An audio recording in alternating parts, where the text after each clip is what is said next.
আমি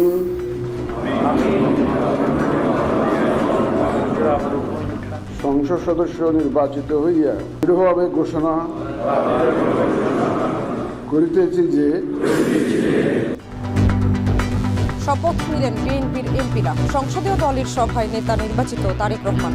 শুল্কমুক্ত গাড়ি ও প্লট না নিতে নির্দেশ নেওয়ার সিদ্ধান্ত। সরকার গঠনে রাষ্ট্রপতিকে বিএনপির চিঠি।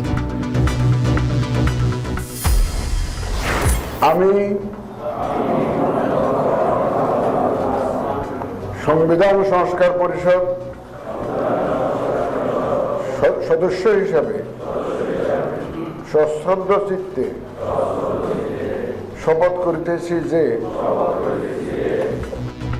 এমপি ও সংবিধান সংস্কার পরিষদের সদস্য হিসেবে শপথ নিলেন 11 দলীয় জোটের নির্বাচিতরা।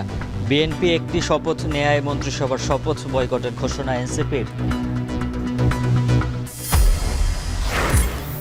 বিকেলে মন্ত্রিসভার শপথ। সচিবালয়ে প্রস্তুত 45টি গাড়ি। পুরনোদের পাশাপাশি ডাক পেলেন আসাদুজ্জামান, শামা উবায়েদ, মীর হেলাল, আমিনুল ইসলাম, অনিন্দ ইসলাম অমিত।